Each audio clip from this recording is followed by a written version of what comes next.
Hello, and welcome to Ironside Sheets, take two.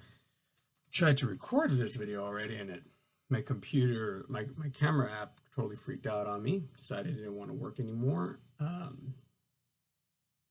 Yeah, so here I am. Today we're talking about Lunchbox and the Aliens. Now, is this a good book for adults? I mean, you want an easy read to get into. But here's the thing. Children, avert your eyes. This isn't for you. It's for your parents. See, parents, and maybe you don't agree with the technique that I use, but I find this amusing. I hate it when kids tell each other, make fun of each other for being poor, but I love it when they do it in front of me. And the reason why is because I have this wonderful thing I like to do where I tell them, you know, you're poor too, right?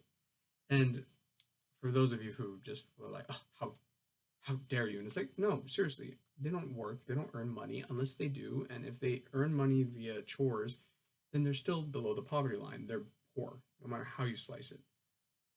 That's how it goes. So, funny enough, this leads into a story that my college roommate told me that his brother was talking to his mom one day, and I don't know how they got into the topic of the conversation. And we'll call the town, the rich, fancy neighborhood in their area, Golden Hills. In Golden Hills, all his friends or his friends' parents are all looking for houses there, and he's like, "Oh yeah, my friends' parents are all looking for homes in Golden Hills." And his mother looks at him and goes, "Oh yeah, I thought about getting a house in Golden Hills at one point." And he's like, "I knew we were comfortable, but I didn't know we were Golden Hills rich." And she turns and looks at him and she goes, "No, I am Golden Hills rich.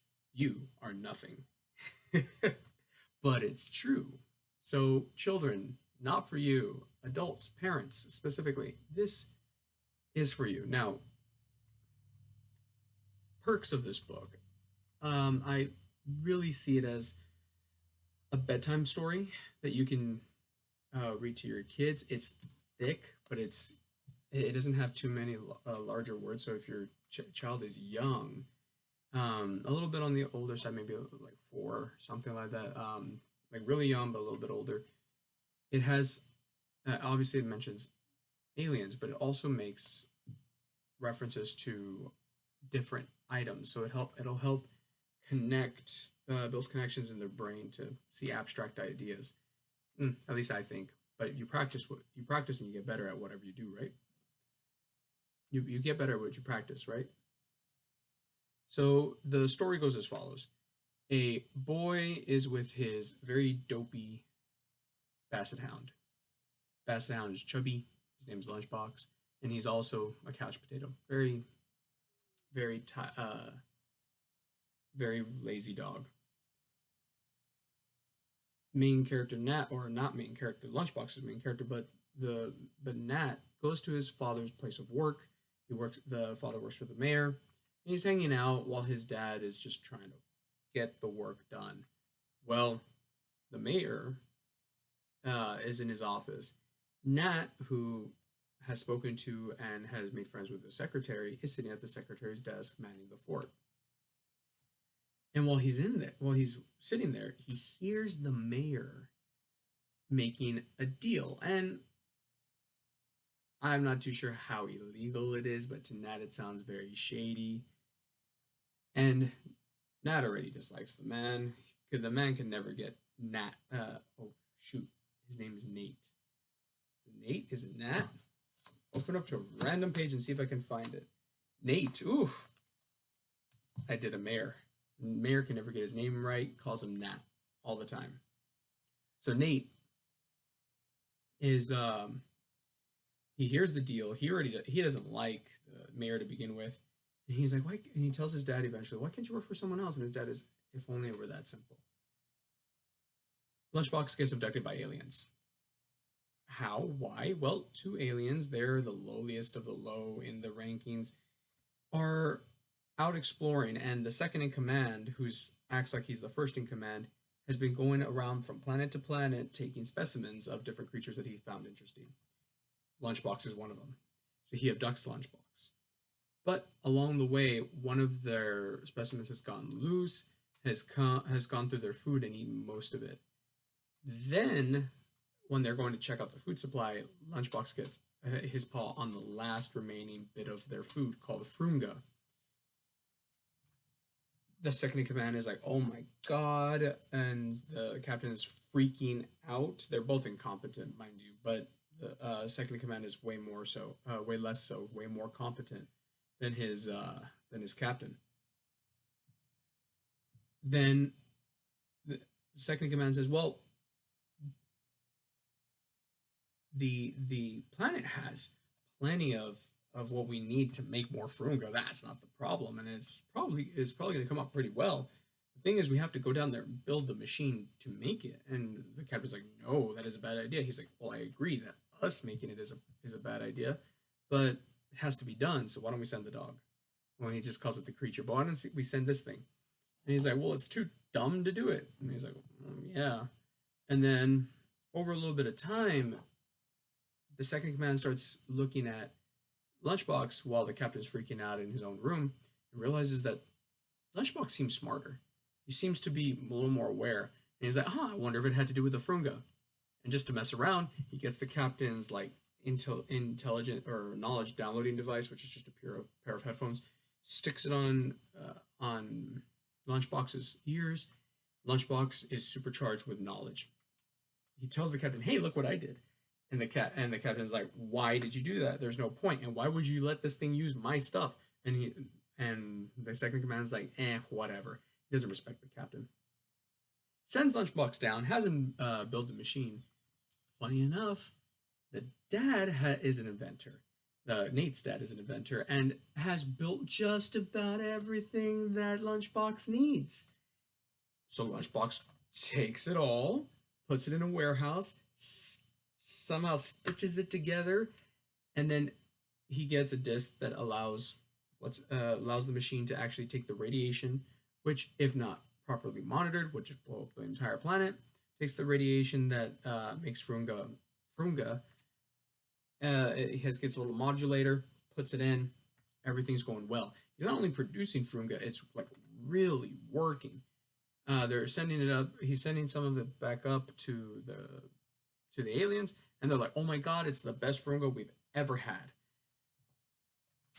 Nate has been helping Lunchbox, but he realizes that Lunchbox has changed. He's turned from this really chubby, kind of flabby dog into a solid, muscle-packed creature. And he's like, "Well, my dad's machines made this, so let's say he invented it. And Dad doesn't like working for the mayor. He needs to work for someone else."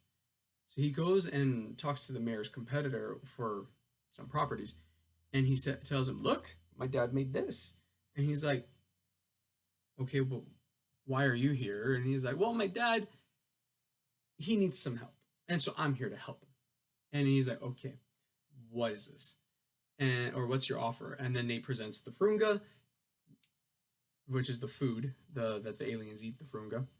And he's like, "Okay." And he says, "Okay, my dog ate some of this, and it's super nutritional dog food. It's awesome. It's amazing. My dog ate some of this. He was a couch potato. Now he's running all over the place. Can't stop him."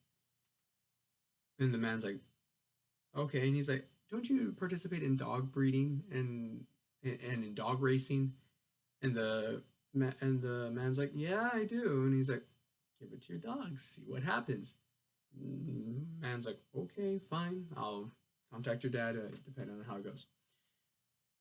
So while this is all happening, Nate's dad gets an email from the man.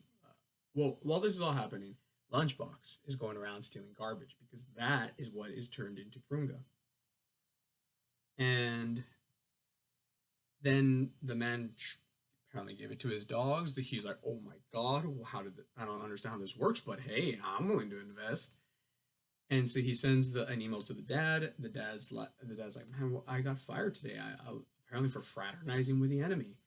And a little bit of tweaking and working, and everything, of course, is concluded. The mayor gets his just desserts, The dad gets a new job. The Lunchbox loses his intelligence, but for the better. And he stays pretty fit because he's eating Frunga. And Nate gets his dog back. Oh, and the aliens get a massive supply of hyper nutritious Frunga. So all is well that ends well. Lunchbox and the Aliens is it's a good book, and it's a good read to your children kind of book. I have to say that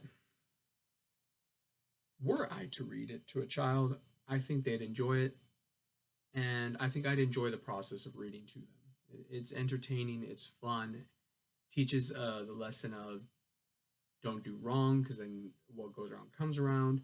It teaches the other lesson of go and seek opportunities even when you don't think they're there. It's a good book. As an adult reading it, 3 stars, whatever. It's entertaining, but it's not well written enough. But of course, it's not made for us. It's made for children. All right. So as someone who would want to give it to or read it, give as a gift to or read to a child, I'd say it's about a good 4 stars. It might even be your kid's favorite. So who knows? I think it's worth the one read. Give it a shot. So thanks for listening in on my story of Lunchbox and the Aliens. If you'd like to read something that I've written, not that I'm the best author in the whole wide world, I have my set of books linked down in the description below. They'll take you to my website. Both links in the description will take you to my website. The one will take you to the book strictly, and then any of those links that you click on will send you to Amazon. Mind you. So I'm Amazon I'm self-published through Amazon. You know, that's how I roll.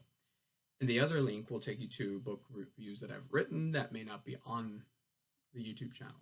So check them out. And have a great day. Thanks for listening in. Bye. My mouse didn't want to work. Wouldn't let me stop recording.